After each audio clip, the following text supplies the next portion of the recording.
This time of year, it's the best time for us to come up as a family because it's dead quiet. For the beaches are quiet, for the dogs.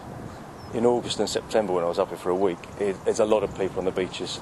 The shop had to close because it was only making money August and school holidays.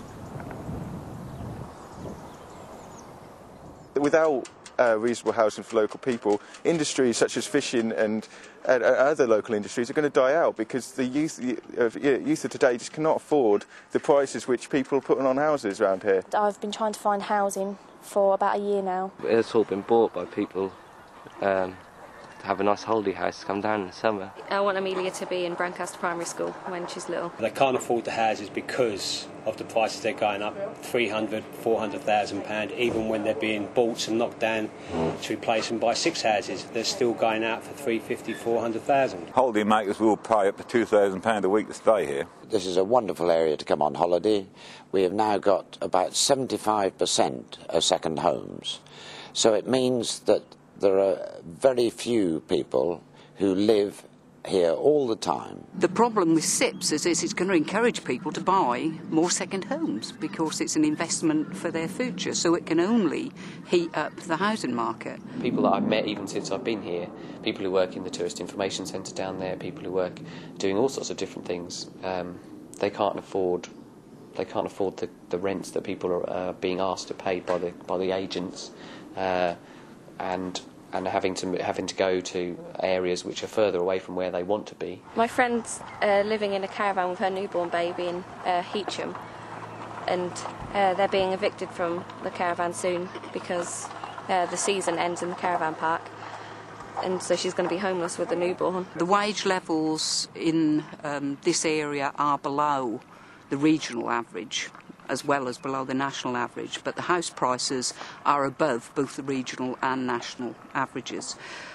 In the worst cases, in some of these villages along the coast, if people who lived here currently had to buy a house, 84% of them couldn't, because they couldn't get the deposit, let alone pay the mortgage. People outside earn a lot more money in London or wherever. They buy here for their second homes or their holiday homes, and they're prepared to pay more than the locals are prepared to pay, so therefore the seller says, well, hey, you know, I'm not going to do myself out of some dough. We could afford it at the end of the day, to buy a second home, yeah. But I get the impression, where I've been around locally, there aren't many local people actually here anymore. The local housing situation is not at all good for local people, for young people especially, because of people coming into the area, quite understandably.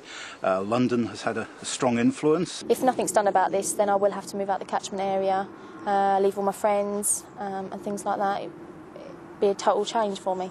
He's got work here, and we were looking in places in King's Lynn because that's the only places we can really afford, and it's too far away. One does wonder whether in fact the planners listen to the locals at all, because what we need is more small houses. Those who've bought their holiday house here, they now have a drawbridge attitude and don't want to see anybody else buying a house here, because they want the countryside totally unspoiled. People can't afford to buy them. The council houses were sold. Indeed, some of the council houses that were available have been sold on to holidaymakers, second homes. The central government is doing absolutely nothing, certainly around here. Unless the younger people in this village can find somewhere to live, it will die. Youngsters up here, I don't know what they do. People coming in from London on those kind of incomes, you know, they come along and just with their bonus, we'll have a house. It leaves no chance for local people. We can't get those kind of wages around here. If you go back and look at this village over the last 100 years, there were 78 agricultural workers living in this village. There were plumbers, carpenters, ironworks. We had our own post office, we had our own butcher.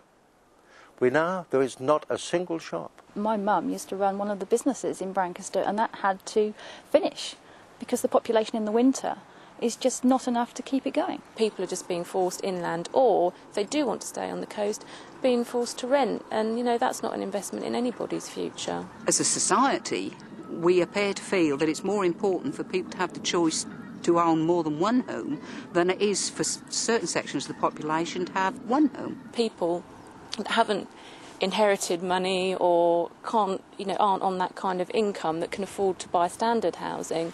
They've lived here all their lives. Don't they deserve to stay here?